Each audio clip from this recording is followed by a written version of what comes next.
नमस्कार दोस्तों।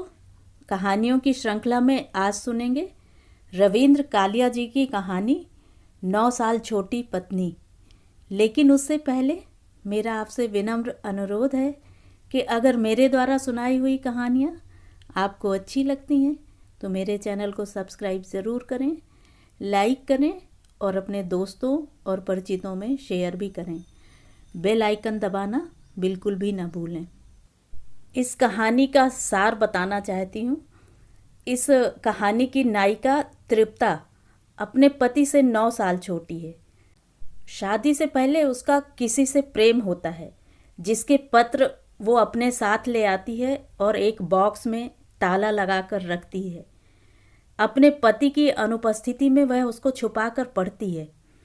अचानक पति के आने से उसकी घबराहट, उसके डर को रविंद्र कालिया जी ने बहुत अच्छे से दर्शाया है। तो आइए सुनते हैं 9 साल छोटी पत्नी। कुशल दबे पांव इस तरह घर में घुसा जैसे घर उसका अपना न हो, और खांसी आने पर वह गली में जाकर इस तरह जी भरकर खांस आया था जैसे मदन को नसीहत करने का मौका न देने के लिए वह प्रायः दुकान के बाहर जाकर खांसा करता है। फिर उसने सोचा कि वह शायद अपने अचानक आ जाने से तृप्ता को चौंकाना चाहता है। यह सोचकर वह मुस्कुरा दिया कि चौंकाने के लिए ये छोटी छोटी बातें ही रह गई हैं। तृप्ता ने कुशल को देखा तो सचमुच ही चौंक गई। उसने कुशल को देखते ही कागजों का वह पुलिंदा ट्रंक में छिपा दिया, जिसे वह दीवार से पीठ टिकाए फुसफुसाकर बड़ी एकाग्रता से पढ़ रही थी। उसकी आवाज के उतार चढ़ाव को भी लक्षित किया जा सकता था। उसने हाल ही में धोए हुए बालों को जूड़े के रूप में इकट्ठा करके उन पर अपना सर इस ढंग से रखा हुआ था जैसे बालों से तकिए का काम ले रही हो। कुशल को देखते ही उसके माथे पर ढेर सा पसीना इकट्ठा हो गया और वह खड़ी हो गई।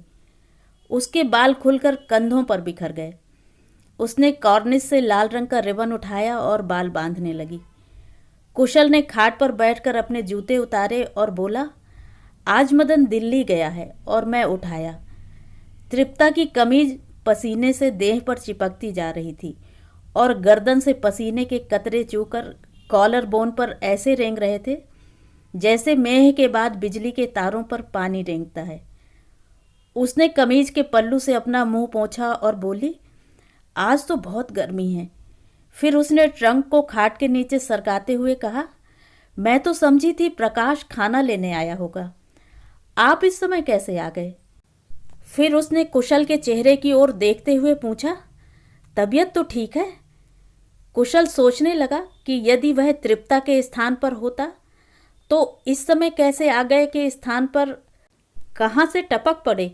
कहता, तृप्ता को उत्तरोत्तर सुर्ख होते देखकर और ढूंढने पर भी ना मिलने के अंदाज में इधर उधर घूमते और दृष्टि दौड़ाते देखकर कुशल ने जेब से माचिस निकालकर तृप्ता की ओर फेंकते हुए कहा, यह लो। तृप्ता ने माचिस दबोच ली और बोली, आप कैसे जान गए थे कि मैं माचिस ढूंढ रही थी? कुशल को मालूम था कि तृप्ता माचिस नहीं ढूंढ रही थी, बल्कि छोटी सी बात को लेकर परेशान हो रही थी। उसने केवल उसकी घबराहट कम करने के लिए ही माचिस फेंकी थी। फिर उसने कहा, मैं जानता था स्टोव पर तुम्हारी नज़र नहीं जाएगी, हालांकि तुम्हें मालूम है कि माचिस वहीं पड़ी रहती है। तृप्ता ने स्टोव जलाया और चाय का पानी चढ़ा दिया। फिर स्वयं भी कुशल के निकट ही खाट पर आकर बैठ गई और पैर हिलाने लगी। कुशल ने कहा, पैर क्यों हिला रही हो? तृप्ता ने पैर हिलाने बंद कर दिए और पास रखा तौलिया उठाकर रगड़ रगड़ कर मुँह साफ करने लगी। पसीना सूख गया था और वह फिर भी तौलिया नहीं छोड़ रही थी। कुशल ने उसे आश्वस्त और शांत करने के लिए अपने लहजे को भरसक स्वाभाविक बनाते हुए कहा, कहानी लिख रही थी क्या? उसने तृप्ता की पीठ थपथपाते हुए कहा, मुझे लगता है कि तुम कहानियां लिखती रहो तो बहुत बड़ी लेखिका बन जाओगी।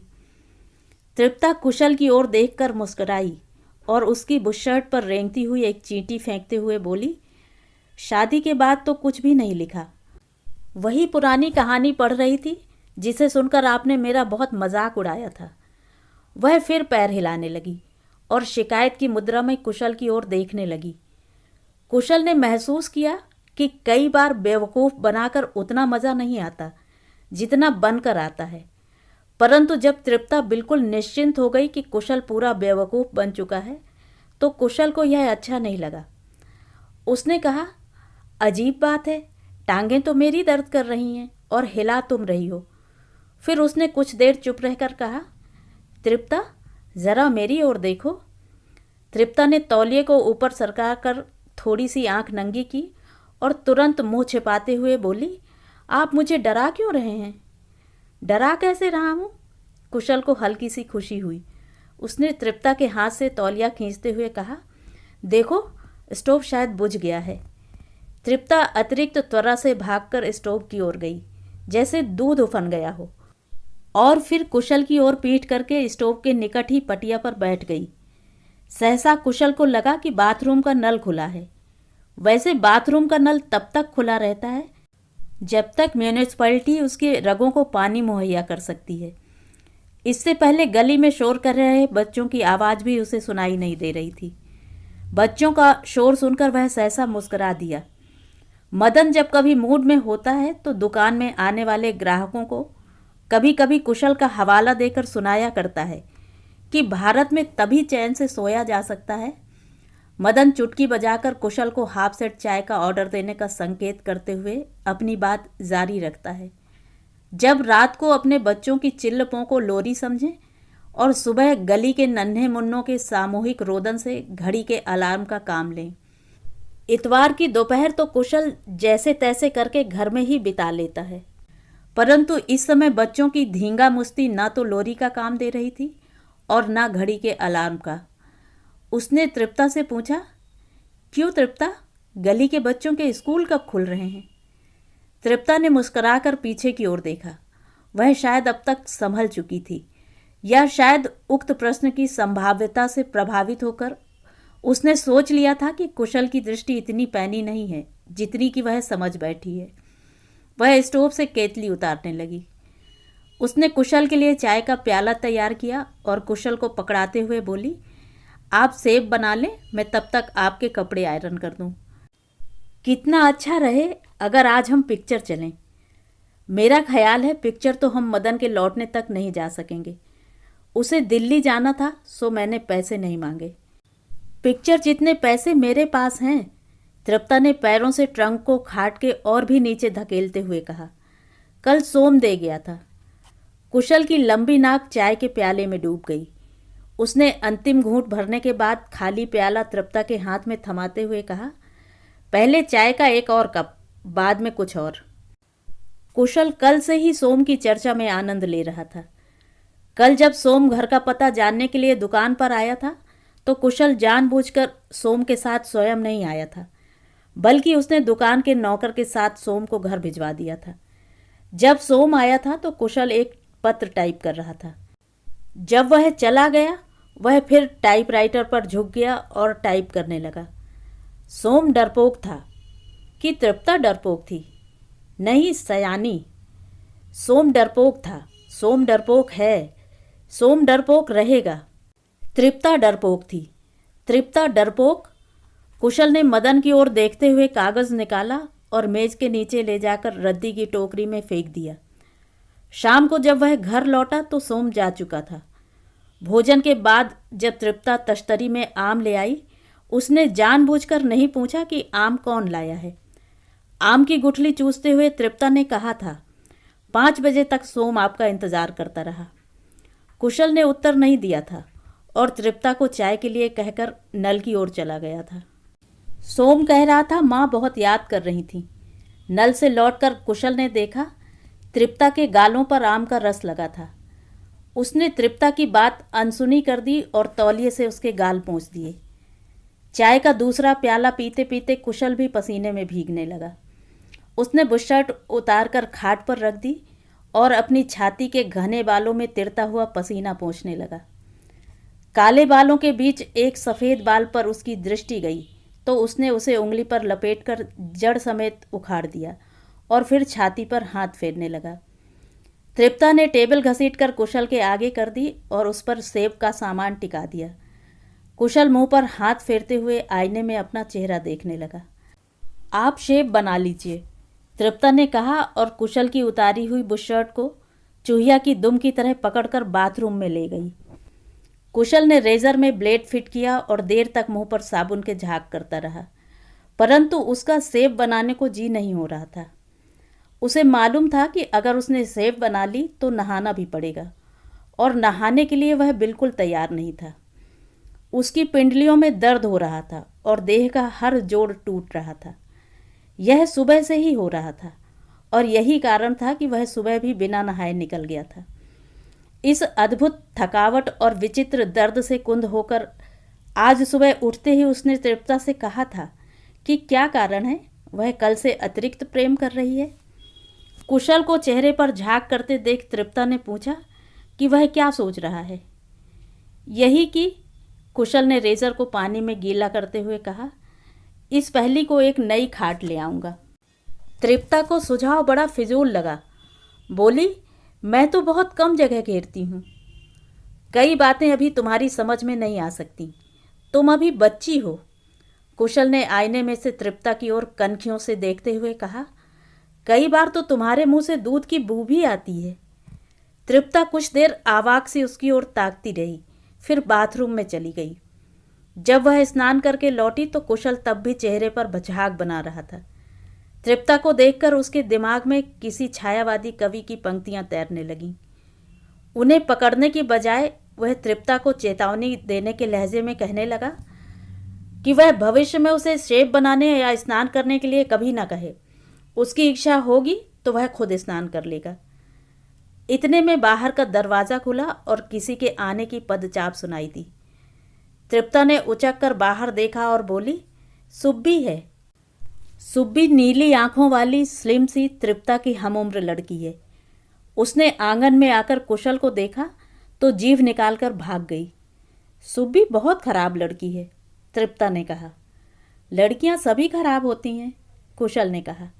वह जानता था तृप्ता की नज़रों में सुब्बी क्यों खराब है। कुशल सेब बनाता रहा। तृप्ता कुछ क्षण रुककर बोली, देखने में कितनी भोली लगती है, पर मुई के पास लड़कों के खत आते हैं। आईने में कुशल का चेहरा मुस्कुराने लगा। उसने ठुड्डी पर रेजर चलाते हुए कहा, देखने में तो तुम भी बहुत भोली लगती हो। तृप्ता के चेहरे पर हवाइयाँ उड़ती देख उसने बात का रुख पलटा। जवान लड़की को लोग ऐसे ही बदनाम कर देते हैं, मैं भला उसकी बदनामी क्यों करूँगी। तृप्ता ने कलाई में पहनी चूड़ियाँ उंगलियों से घुमाते हुए कहा, मैंने खुद देखे हैं उसके पास दर्शन के खत। नाच पीटी उनके जवाब भी लिखती है। तुम क्या खाक कहानियाँ लिखती होगी। कुशल के मुंह में साबुन चला गया था। उसने तौलिए से होंठ साफ किए और बोला, खत लिखने में क्या बुराई है, कहानी लेखिका को कुछ तो उदार होना चाहिए। कुशल ने अपनी टांग से ट्रंक को थोड़ा सा सरका दिया और फिर ऐसे पैर हिलाने लगा जैसे ट्रंक संयोग से छू गया हो। आप कोई और मकान देखिए, तृप्ता ने कहा। चीज़ें रखने के लिए भी जगह नहीं है। सारी रात ट्रंक मेरी पीठ पर चुभता रहता है। सोने से पहले ट्रंक को खाट के नीचे से निकाल दिया करो, कुशल ने कहा। आप शेप क्यों नहीं बनाते। शेप तो अब बन ही जाएगी। कुशल रेजर को पानी के गिलास में घुमा रहा था। जब साबुन उतर गया तो उसने कहा, सुब्बी तो अभी बिल्कुल मासूम है। मुझे समझ में नहीं आता कि तुम उसके बारे में उल्टी सीधी बातें क्यों सोचती रहती हो। आपको बात का पता नहीं होता और क्या। खत लिखने में मुझे तो कोई बुराई नजर नहीं आती। कुशल ने जानबूझकर तृप्ता से आंख नहीं मिलाई। तृप्ता को कुछ सोचते पा उसने कहा, खत लिखने के अलावा भी कुछ करती हो, मैं सोच नहीं सकता। तुम इस बात को क्यों भूल जाती हो कि अक्सर लड़कियां डरपोक होती हैं। आपको उसी दिन पता चलेगा जब उसके भागने की खबर मिलेगी। अगर सुब्बी ऐसी लड़की है तो तुम उसके साथ संबंध क्यों रखे हो। मैं तो उसे समझाती रहती हूँ। क्या समझाती रहती हो। कुशल के गाल पर एक कट आ गया। यही कि दर्शन खत लिखता है तो वह जवाब क्यों देती है। कुशल ने तौलिए से गाल साफ किया। दूसरे ही क्षण खून का एक और कतरा चमकने लगा। तृप्ता भागकर डेटॉल ले आई। रुई से उसके गाल पर लगाते हुए बोली, मैंने उसे यह भी समझाया है कि वह दर्शन से कहे कि जब तक वह उसके पिछले खत नहीं लौटाएगा वह उससे बात नहीं करेगी। कुशल ने कहकहा लगाया और बोला, तुम जरूर उसे फंसाओगी। फंसाऊंगी कैसे? उससे ना तो खतों को नष्ट करते ही बनेगा और संभाल कर रखेगी तो किसी वक्त भी राज खुल सकता है। कुशल ने कहा, भाड़ में जाए सुब्बी और उसके खत। अगर आप आज पिक्चर नहीं जाएंगे तो मैं आपके लिए कुछ खरीद कर लाऊंगी। इतना प्यार न किया करो तिप्पो। कुशल ने तृप्ता की कलाई पकड़ ली और उसी रुई को तृप्ता के गाल पर घिसते हुए बोला, पहले तो तुम इतनी। बस बस, तृप्ता ने बात बीच में ही काट दी। बताइए आपके लिए क्या लाऊं? मेरे लिए एक खाट ले आओ। कुशल की पिंडलियों में फिर जोरों का दर्द होने लगा था। तृप्ता जैसे प्रेम के अतिरेक में मचल उठी, गिनाने लगी। नहीं, खाट नहीं, एक नई बुशर्ट, एक आपकी प्रिय पुस्तक, नया टूथब्रश और उसने कुछ सोचते हुए कहा, और टॉफ़ियाँ, लॉलीपॉप। तुम सिर्फ टॉफ़ियाँ लॉलीपॉप ले आओ। नहीं, मैं सब चीज़ें लाऊंगी। तुम्हारे पास कितने पैसे हैं? 5 रुपये, तृप्ता ने थूक निगलते हुए कहा। 5 रुपयों से तो यह सब नहीं आएगा। तुम्हारे पास ज़रूर और पैसे होंगे। कसम से इतने ही हैं, तृप्ता ने कहा। आप सोम से पूछ लें, वह 5 रुपये ही देकर गया था। कुशल शेव बना चुका था परंतु तुरंत नहाना नहीं चाहता था। बोला, भला तुमने सोम से पैसे क्यों लिए? तृप्ता का चेहरा छिले आलू की तरह हो गया। बोली, आपने मना किया होता तो कभी ना लेती। पैसे लेने में तो कोई हर्ज नहीं था, कुशल ने कहा, पर क्यों नाहक उसका पैसा खर्च करवाया जाए। उस दिन दुकान पर आया तो बहुत से फल भी लेता आया था। झूठ बोलकर उसे खुशी हुई। आपने बताया क्यों नहीं? भला इसमें बताने की क्या बात थी? और फिर तुमने भी तो नहीं बताया था कि वह पैसे भी दे गया है। बता तो दिया है। खैर, कुशल ने बात समाप्त होते देख टहोका दिया। सोम तुम्हारा क्या लगता है? बुआ का लड़का है, आपको कई बार तो बताया है, उसने चिढ़कर कहा। मैं हर बार भूल जाता हूँ, कुशल ने हंसते हुए कहा। तुम्हारे ब्याह में सबसे अलग थलग खड़ा जिस ढंग से रो रहा था, उससे तो मैंने अनुमान लगाया था कि ज़रूर मेरा रकीब होगा। रकीब का माने क्या होता है? तृप्ता ने तुरंत पूछा। अरबी में बुआ के लड़के को रकीब कहते हैं, कुशल ने कहा और कंधे पर तौलिया लटकाकर बाथरूम में चला गया। कुशल ने बाथरूम का दरवाज़ा बंद किया तो उसे खाट घसीटने की आवाज़ आई। उसने महसूस किया कि नहाने से पहले सिगरेट मज़ा दे सकती है। वह खुद सिगरेट उठा लाता, मगर जब उसे चोर हाथों से ताला लगाने की आवाज़ आई तो उसने खुद जाना उचित नहीं समझा। उसने तृप्ता को आवाज़ दी कि वह एक सिगरेट दे जाए। तृप्ता ने दूसरे ही क्षण झरोखे से सिगरेट और माचिस पकड़ा दी।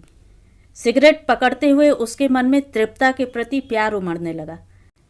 उसे लग रहा था कि वह अपने मनोरंजन के लिए तृप्ता को परेशान कर रहा है। यह मनोरंजन का साधन भी अचानक उसके हाथ लग गया था। उस दिन एक पुस्तक ढूंढते ढूंढते वह तृप्ता के ट्रंक की भी छानबीन न करता तो शायद इससे वंचित ही रहता। पुस्तक न मिलने पर उसने महसूस किया था कि ट्रंक में वक्त काटने के लिए बहुत सी रोचक सामग्री भरी पड़ी है। ट्रंक में कपड़ों के नीचे एक साधारण सा पर्स पड़ा था। पर्स में मैट्रिकुलेशन का सर्टिफिकेट, मुड़ी तुड़ी सी 2-1 तस्वीरें, जिसमें युवक वेश में तृप्ता का एक चित्र था, माला से बिखरे हुए कुछ मोती, एक मैला पिक्चर पोस्ट कार्ड, एक सेंट की लगभग खाली शीशी बहुत हिफाजत से रखी हुई थी। मैट्रिकुलेशन का सर्टिफिकेट देखकर कुशल शिथिल हो गया था। उसे लग रहा था जैसे अनजाने में उससे चूजा जिवह हो गया हो। सर्टिफिकेट के हिसाब से तृप्ता की उम्र कुशल से 9 साल कम बैठती थी। उसने सर्टिफिकेट में तृप्ता के अंक भी न पढ़े थे कि वापस पर्स में रख दिया। ट्रंक में सबसे नीचे अखबार का एक बड़ा कागज बिछा था, मगर साफ पता चलता था कि कागज के नीचे कुछ है, क्योंकि कागज एक जगह से ऐसे उठा हुआ था जैसे उसके नीचे एक बड़ा मेढक पड़ा हो। कुशल ने बड़ी एहतियात से वह मेढक निकाला। कागजों का एक खस्ता पुलिंदा था जिसमें दोनों के खत थे, सोम के भी और तृप्ता के भी। जो शायद तृप्ता ने चालाकी से वापस ले लिए थे या सोम ने शराफत में लौटा दिए थे। खत पढ़ते पढ़ते कुशल कितनी देर तक हंसता रहा था। तृप्ता ने वही बातें लिखी थी जो कभी कभी भावुक होकर उससे भी किया करती है। सोम के खत पढ़कर तो वह हंसी से लोटपोट हो गया था। सोम की शक्ल देखकर तो अनुमान नहीं लगाया जा सकता है कि वह इतना भावुक हो सकता है और हिज्जों की इतनी गलतियां कर सकता है। इस बार जब सोम आया था तो उसने थोड़ी थोड़ी मूछें भी बढ़ाई हुई थी। कुशल को यह बात बड़ी अजीब लगी कि मूछें बढ़ाकर भी आदमी भावुक रह सकता है, मूछों वाला भावुक। शाम को जब तृप्ता बाजार से लौटी तो उसने कहा, तृप्ता, तुम 30 बरस की कब होगी? क्यों, आप मुझे बूढ़ी देखना चाहते हैं? नहीं, बूढ़ी नहीं, लेकिन बच्ची भी नहीं। काश तुम 30 साल की होती। कुशल हंस पड़ा था। कुशल गुसलखाने से लौटा तो कमरे का रूप एकदम बदला हुआ था। खाट जो इससे पहले कमरे के ठीक बीच में पड़ी थी, अब दूसरे कमरे में खुलने वाले दरवाजे के साथ टिका दी गई थी और उस पर अंगूरी रंग की एक नई शीट बिछी थी। खाट के साथ ही दीवार की बगल में तृप्ता का ट्रंक पड़ा था, जिस पर उसी द्वारा काढ़ा हुआ एक सुंदर मेजपोश बिछा था और जिसके ऊपर बैठी तृप्ता क्रोशिये से कुछ बुन रही थी। उसने आंखों में काजल की गहरी लकीरें खींच ली थीं। होंठ लिपस्टिक के हल्के से स्पर्श से किरमिजी हो गए थे। कुशल ने यह परिवर्तन देखा तो मुस्कुरा दिया। उसे मुस्कुराते देखकर तृप्ता ने पूछा, आप मुस्कुरा क्यों रहे हैं? तृप्ता क्रोशिये से पीठ खुजलाने लगी, जिससे उसका ब्लाउज कंधे के नीचे से गुब्बारे सा फूल गया था। कुशल के मन में क्षण भर के लिए यह विचार आया कि वह बाहर का दरवाज़ा बंद कराए, परंतु स्नान करने से उसकी पिंडलियों को थोड़ा सा सुकून मिला था, जिसे वह कुछ देर और कायम रखना चाहता था। उसने सर पर कंघी फेरते हुए कहा, तुम कहती हो तो नहीं मुस्कुराता। आप कुछ सोच रहे हैं। तृप्ता क्रोशिये पर दृष्टि गड़ाकर बोली, क्या सोच रहे हैं? कुशल ने कुछ सोचने की कोशिश की और कल्पित प्रेमिका का पुराना किस्सा ले बैठा। बोला, दरअसल मुझे शीला याद आ रही थी। जब मैं हंसता था तो वह भी तुम्हारी तरह टोक देती थी। जब मैं सिगरेट पीता था वह मुझसे दूर जा बैठती थी। जब कभी उसके घर जाता तो नौकर को भेजकर सिगरेट मंगवा देती। अजीब लड़की थी शीला। कुशल ने सिगरेट सुलगाई और खाली पैकेट नाटकीय अंदाज में दूर फेंक दिया। तृप्ता ने क्रोशिये से आंखें नहीं उठाईं। कुशल ने तृप्ता को लक्षित करके धुएं का एक गहरा बादल उसकी ओर फेंका। उसे आशा थी कि ताज़ी लिपस्टिक पर थोड़ा सा धुआं जरूर जम जाएगा। अपनी बात का प्रभाव न होते देख उसने बात आगे बढ़ाई कि कैसे वह शीला के साथ पिकनिक पर जाया करता था और बस बस, मैं और नहीं सुनूंगी।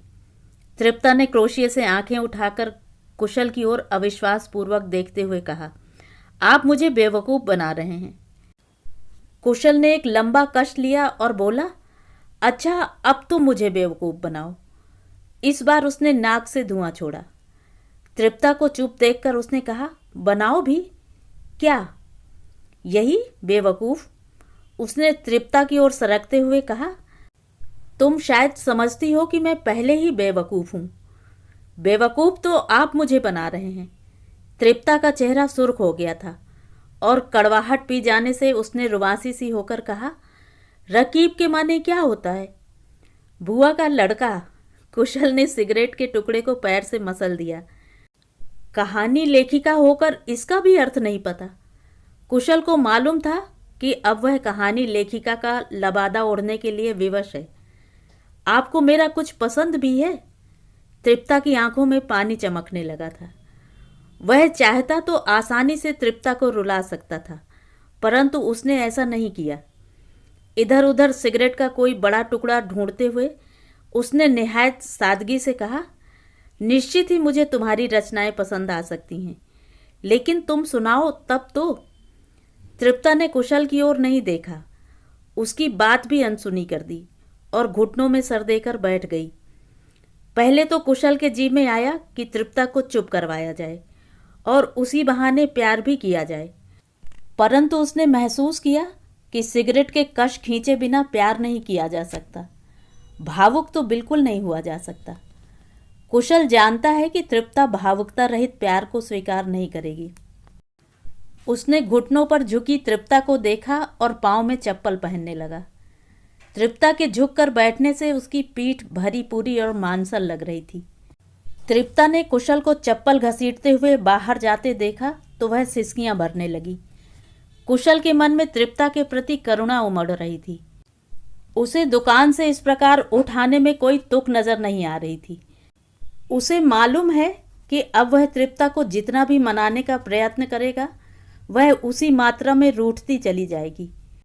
मनाने के इस लंबे सिलसिले से तो दुकान पर दिन भर टाइप करना कहीं आसान है, कुशल ने सोचा और पनवाड़ी से सिगरेट का एक पैकेट लिया।